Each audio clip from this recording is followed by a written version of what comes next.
ମାନେ ଆସିବି ଆପଣମାନେ ସମସ୍ତେ ବହୁତ ଭଲରେ ଥିବେ। ତ ଆଜିର ଯେଉଁ ଭିଡ଼ିଓ ରହିଛି ସେଇଟା ପିଲାମାନଙ୍କର ରିକ୍ୱେଷ୍ଟ ଅନୁସାରେ କରାହେଇଛି ପିଲାମାନେ। ଆଉ ଏଇ ଜିନିଷଟା ସମସ୍ତେ ଜାଣି ରଖିବା ଦରକାର, ଆଜି ନହେଲେ ଆମର କାଲି କାମରେ ଆସିବ। ପ୍ରଥମରୁ ମୁଁ କହିଦେଉଛି, ଯେଉଁମାନେ ଏ ବିଷୟରେ ଜାଣିଛନ୍ତି ସେମାନେ ତ ଭିଡ଼ିଓଠାରୁ ଦୂରରେ ରହିପାରିବେ। ସେମାନଙ୍କ ପାଇଁ ଭିଡ଼ିଓ ନୁହେଁ। ଆପଣମାନେ ଅଯଥା ଆସି କମେଣ୍ଟରେ ମେନସନ୍ କରିବା କିଛି ଆବଶ୍ୟକତା ନାହିଁ। ଆପଣମାନେ ଏ ବିଷୟରେ ଜାଣିଛନ୍ତି, ଆପଣଙ୍କର ନଲେଜ୍ ଅଛି, ଠିକ୍ ଅଛି, ଆପଣମାନଙ୍କ ପାଖରେ ରଖିପାରିବେ। କିନ୍ତୁ ଯେଉଁମାନେ ଜାଣିପାରୁନାହାନ୍ତି, ଯେଉଁମାନେ ହଇରାଣ ହେଉଛନ୍ତି, ତ ସେମାନଙ୍କ ପାଇଁ ଭିଡ଼ିଓଟି ଫାର୍ଷ୍ଟରୁ କହୁଛି, ଠିକ୍ ଅଛି। ତ ଫାର୍ଷ୍ଟ ଥିଙ୍ଗ ପିଲାମାନେ, ଆପଣମାନେ ଜାଣିଛନ୍ତି କି ବିଏଡ୍ ସାଧାରଣତଃ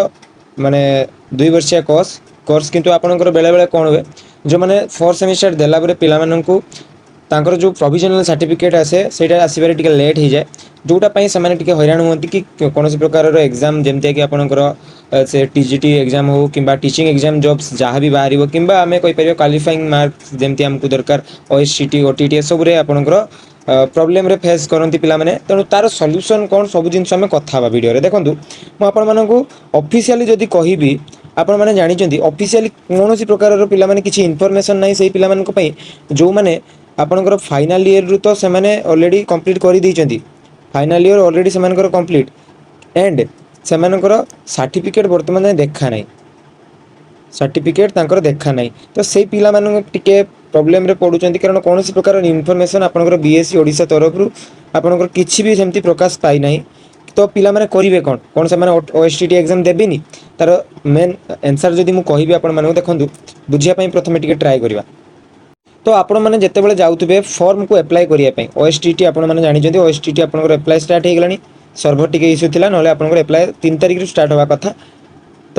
ଆପଣମାନେ ଦେଖିପାରୁଛନ୍ତି ଏଇ ଜାଗାରେ ଆପଣଙ୍କର ଯେଉଁ ରହିଛି ଟ୍ରେନିଂ ଷ୍ଟାଟସ୍ ଗୋଟେ ଟର୍ମ ଆପଣମାନେ ଦେଖିପାରୁଥିବେ। ମୁଁ ଜୁମ୍ କରିକି ଆପଣମାନଙ୍କୁ ଦେଖିବା ପାଇଁ ଚେଷ୍ଟା କରୁଛି। ଦେଖନ୍ତୁ, ଏଇ ଜାଗାରେ ଆପଣଙ୍କର ଗୋଟେ ଟ୍ରେନିଂ ଷ୍ଟାଟସ୍ ବୋଲି ଗୋଟେ ଟର୍ମ ଅଛି। এই ଟ୍ରେନିଂ ଷ୍ଟାଟସ୍ରେ ଯେତେବେଳେ ଆପଣମାନେ କ୍ଲିକ୍ କରୁଛନ୍ତି, ଆପଣଙ୍କୁ 3ଟା ଅପସନ୍ ଦେଉଛି। ଗୋଟେ ଟ୍ରେଣ୍ଡ,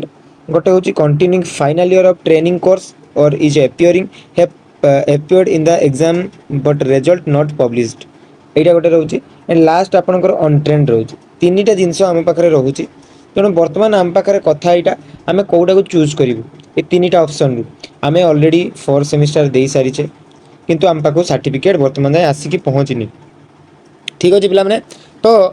ଆହୁରି ଗୋଟେ ଜାଗାରେ ମୁଁ ଆପଣମାନଙ୍କୁ ଦେଖିବା ପାଇଁ ଚାହିଁବି। ଏଇଟା ତ ଆପଣମାନେ ଦେଖିଲେ, ଆର ସଲ୍ୟୁସନ୍ ଯଦି ମୁଁ ଆପଣମାନଙ୍କୁ କହିବି, ଦେଖନ୍ତୁ, ଆପଣମାନଙ୍କ ପାଖରେ ବର୍ତ୍ତମାନ ପର୍ଯ୍ୟନ୍ତ କୌଣସି ପ୍ରକାରର ଇନଫର୍ମେସନ୍ ନାହିଁ, କୌଣସି ପ୍ରକାରର ଆପଣଙ୍କର ତଥ୍ୟ ନାହିଁ କି ଆମେ କ'ଣ କରିବୁ। କ'ଣ ପାଇଁ ନାହିଁ? ଯେହେତୁ ଆପଣଙ୍କର ଅଫିସିଆଲି କୌଣସି ପ୍ରକାର ଏ ଉପରେ ଡିସ୍କସନ୍ ନାହିଁ, କୌଣସି ପ୍ରକାର ଉପରେ ଆପଣଙ୍କର ଡିସ୍କସନ୍ ନାହିଁ କି କୌଣସି ପ୍ରକାରର ଇନଫର୍ମେସନ୍ ଆମକୁ ଦିଆଯାଇ ନାହିଁ ବିଏସ୍ସି ଓଡ଼ିଶା ତରଫରୁ। କିନ୍ତୁ ଆପଣମାନେ ଭାବନ୍ତୁ, ଆପଣମାନେ ଅଲରେଡ଼ି ବିଏଡ଼୍କୁ ପାସ୍ କରିସାରିଲେଣି, ତାମାନେ ଆପଣମାନେ ଅଲରେଡ଼ି ଟ୍ରେଣ୍ଡ ହେଇଗଲେଣି। କିନ୍ତୁ ଟ୍ରେଣ୍ଡକୁ ପ୍ରୁଭ୍ କରିବା ପାଇଁ ଆମକୁ କ'ଣ କ'ଣ ଦରକାର ପଡ଼ୁଛି, ପ୍ରଥମେ ସେଇଟା ଆମେ ବୁଝିବା। ଆମକୁ କ'ଣ କ'ଣ ମାଗୁଛି ସେ, ଯଦି ଆମେ ସେଇ ଜିନିଷଟା ବୁଝିଯିବା, ଦେନ୍ ଆମେ ନିଜେ ବୁଝିଯିବା କି ଆମେ ଏଟା ଆପ୍ଲାଏ କରିବା ନା ଏଟା ତଳଟା। ଦେଖନ୍ତୁ, ମୁଁ ଦେଖାଉଛି ତାପରେ ବି ଆପଣଙ୍କୁ କ'ଣ କ'ଣ ଦରକାର ପଡ଼ୁଛି। ଦେଖନ୍ତୁ, ଯେତେବେଳେ ଆପଣମାନେ ଏଜୁକେସନାଲ୍ କ୍ୱାଲିଫିକେସନ୍ ଉପରେ କ୍ଲିକ୍ କରୁଛନ୍ତି ଫର୍ମ ଆପ୍ଲାଏ ବେଳେ, ମୁଁ ବାର କହୁଛି ଏଟା ଆପ୍ଲାଏ ବେଳେ ଆପଣମାନେ ସବୁ ଜିନିଷ ପାଇବେ। ତେଣୁ ଯେତେବେଳେ ଆପଣମାନେ କ'ଣ କରୁଛନ୍ତି, ଏଜୁକେସନାଲ୍ କ୍ୱାଲିଫିକେସନ୍ ଉପରେ କ୍ଲିକ୍ କରିଦେବେ ପିଲାମାନେ, ଦେନ୍ ଆପଣଙ୍କୁ କିଛିଟା ଜିନିଷ ଶୋ କରିବ। ଗୋଟେ ହେଉଛି ଆପଣଙ୍କର ଜେନେରାଲ, ଯେଉଁଟାକି ଆପଣଙ୍କର +2 ହେଇଯାଉ କିମ୍ବା ଆପଣଙ୍କର +3, ଏସବୁ ଜିନିଷ। ଇଏ ହେଉଛି ଆପଣଙ୍କର +3, ଇଏ ହେଉଛି ଆପଣଙ୍କର +2। ଠିକ୍ ଅଛି, ସେ ବିଷୟରେ ନୁହେଁ। ଆମର ପ୍ରଫେସନାଲ୍ ମାନେ ଆମେ ହେଉଛେ ବିଏଡ଼୍ ପିଲା, ଆମର ପ୍ରଫେସନାଲ୍ ଡିଗ୍ରୀ ହେଉଛି ବିଏଡ଼୍, ବ୍ୟାଚଲର ଇନ୍ ଏଜୁକେସନ୍। ଠିକ୍ ଅଛି, ତ ଯଦି ଆପଣମାନେ ସେ ଜାଗାରେ ଚୁଜ୍ କରିଥିବେ କି ଅଲରେଡ଼ି ଆମେ ଟ୍ରେଣ୍ଡ ହେଇଯାଇଛୁ ବା ଆମେ ଅଲରେଡ଼ି ବିଏଡ଼୍ ପାସ୍ କରିଯାଇଛୁ, ଆମକୁ ସାର୍ଟିଫିକେଟ୍ ଆସିଯାଇଛି, ତ ସେଇ ଜାଗାରେ ଆପଣମାନେ ଦେଖନ୍ତୁ ଆପଣଙ୍କୁ କ'ଣ କ'ଣ ମାଗୁଛି ଟିକେ ଦେଖନ୍ତୁ। ଦେଖନ୍ତୁ ଭଲସେ ଯଦି ଆପଣମାନେ ନୋଟିସ୍ କରିବେ, ଏକ୍ଜାମ୍ ଯେଉଁ ପାସ୍ କରିଛନ୍ତି, କେଉଁ ଏକ୍ଜାମ୍, ବିଏଡ଼୍ ବା ଏମ୍ଏଡ଼୍ କ'ଣ ଆପଣମାନେ ଦେଇଛନ୍ତି, ସେଇ ଜିନିଷ ଏଇଠି ରହିଲା। ମେଥଡ଼ୋଲୋଜି ସବଜେକ୍ଟ ଆପଣଙ୍କର କ'ଣ ରହୁଛି, ଆର୍ଟ୍ସ ସାଇନ୍ସ ଷ୍ଟ୍ରିମ୍ ହେଇଥିଲେ ଆପଣଙ୍କର କ'ଣ pedagogy of biological science, physical science, social science and English, এসব জিনিস আপনার মেথোডোলোজি পেপরে আসব। দেন কেউ ইনস্টিट्यूशन फ्रॉम ह्विच पास्ट, आपण मैंने कौ इन्यूट्यूशन आपने पास कर से जिन लिखे। माने ये आपंकर कॉलेज लिखे पिला माने, बुझिपारे, आंध्रर जो कॉलेज आपको लिखे। Then institution affiliated to NCT, NCT आपंकर जो रेकग्नाइजेशन अच्छी ना से जिन आपको लिखापी पड़ो, केबे कौ मसीहार आप एनसीटी अच्छी, सब जिन मेंशन करने पड़ो। तापर बोर्ड बा यूनिवर्सिटी जमी मनकर एकेयू कि एएनयू, यही सब जिन आपको लिखापी पड़ो। देन तापर आसला आपंकर यही जगह आम इम्पोर्टाट जे मैक्सिमम मार्क केते, टोटाल केते मार्क रु परीक्षा आई, मार्क ऑब्टेन बा केते आपण सिक्योर करछंती परसेंटेज केते तार डिवीजन केते एंड लास्ट रे जो पॉइंट देखुछंती आपण माने ये होची आपणकर कोन पिला माने चूज फाइल कोन चूज फाइल अपलोड आपण माने करिवे सर्टिफिकेट बोले ए जगह लिखा है अपलोड सर्टिफिकेट तो मु आपण मानकु गोटे प्रथम सजेशन देबी कि वर्तमान आपण माने करिवे कोन मु जदी आपण मानकु कहिबी जे आपण माने कोन करिवे आपण माने ऑलरेडी पास करि जाइछंती तनो आपनकर डिजी लॉकर को खोलिबे डिजी लॉकर को जेतला आपण माने खोलिबे डिजी लॉकर रे आपण माने देखिबे आपनकर चारिटा जाक सेमिस्टर मार्कशीट आपनकर सेटारे अपलोड हे हितबो मार्कशीट आपनकर आपण माने से जगह पाई जिवे किंबा जदी डिजी लॉकर रे भी आपण माने पाउ नांती आपण माने कोन कर परिबे जदी first second third and fourth row आपण माने कोन करचंती तार जो रिजल्ट आउट हेला ताकू आपण माने डाउनलोड करी रखिचंती माने से जो पीडीएफ आपनकर डाउनलोड करी रखिचंती देन कोन करिवे आपण माने चारिटा जाक सेमिस्टर नेबे चारिटा जाक सेमिस्टर नेबे ताकू मार्कशीट को कोन करिवे गोटे पीडीएफ रे मर्ज कर देबे मर्ज करिकी ताकू कंप्रेस करिकी आपण माने कोन करिवे एई जो आपनकर अपलोड फाइल सेक्शन होची ए जगह रे अपलोड करिवे काहे की कहूची आम पाखरे आ कोनोसी प्रकार ऑप्शन नाही बुझी पारले आमे तो ऑलरेडी पास करी जाइछु ना सर्टिफिकेट मागी छी से तो आमे हमर मार्कशीट को भी से जगह रे देई परिबा बुझी पारले तेनो आपण माने चारटा जो आपनकर सेमिस्टर मार्कशीट रहउची ताकू आपण माने ए जगह रे अपलोड करि परिबे किछि पिला माने असुविधा होबनी टेंशन नबार आवश्यकता नाही एटा आपनकर क्वालिफाइंग इन नेचर बुझी पारले आपण माने एथरो दउचंती जदी आपनको डाउट भी रहउची आपण माने स्किप करि परिबे किछि असुविधा नाही किंतु मु कहबी आपण माने दियंतु जदी भी आपनकर मार्क केमति कोन दउचंती आपण माने जानि पारले पुनी जदी आपनकर खराब रहउची नेक्स्ट ईयर आपण माने आउ थरे 2027 रे पिला माने देई परिबे किंतु वर्तमान देई दियंतु कारण आगो को आपण माने जानि जदी टीजीटी आसुची आपण माने ऑलरेडी बीएड पास करि जाइछंती माने तो देटा दबा निहाती बाउंड बुझी गले एटा होची प्रथम सॉल्यूशन आपण माने कहली वर्तमान किछि पिला कहबे कि सर आमे ना रिजल्ट को डाउनलोड करथिलु ना आमे कोन करचु आपनकर डिजी लॉकर रे हमर सर्टिफिकेट सो भी करूनी तो एबे आमे कोन करिवु तो सेमान को पई मध्ये सॉल्यूशन अछि आपण माने कोन करिवे आपण माने जो कंटिन्यू सर्टिफिकेट देखिछन मैं देखौची आपण माने तो जदि आपण माने कंटिन्यू सर्टिफिकेट देखिछन एथिरे आपनकर क्लियरली मेंशन रहउची कि आपण माने जो भी इंस्टीट्यूशन एडमिशन नै छथि किंतु आपण माने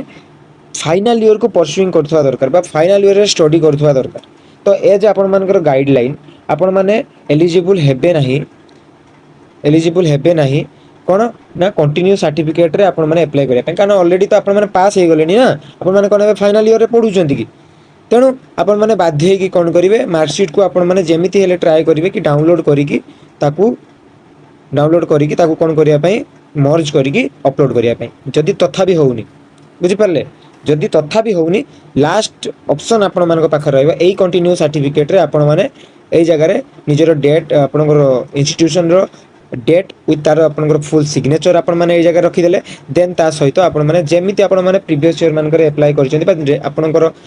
जो बैच रो पिला माने कंटिन्यू करूछन्ती से माने जेमिति अप्लाई करिवे आपण माने सेमिति अप्लाई करिवे एटा होची आपनकर second solution but not as effective मते इफेक्टिव कहिबिनी कंटिन्यू सर्टिफिकेट आपण यूज करिया पई एज कंपेयर टू आपनकर फर्स्ट सॉल्यूशन बुझी गले तापरे किछि पिलांकर वर्तमान डाउट आसीबो कि सर आमको आम एजेंट दौना देखो एजेंट दौना सेटर मुझे करें किंतु आमे गोटे एग्जाम न दबाटू बेटर कि आमे तार किसी सॉल्यूशन बाहर करके आमे सेटा को एग्जाम एपियर करवा परे हब न हब पर कथा किंतु आमे थोड़े एपियर कर जिबाटा बेटर पिला माने बुझी पारले कि नहीं तेणु मोर अनुरोध आपण माने जदि भी किसी डाउट होउचंती मते कमेंट सेक्शन में पचारंतु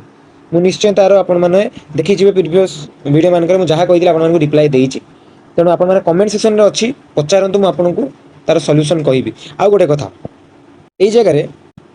पिला मानकर डाउट रुए कि सर सब जिनस लिखित भाई जो मार्क कथा कहलेनी तो किछि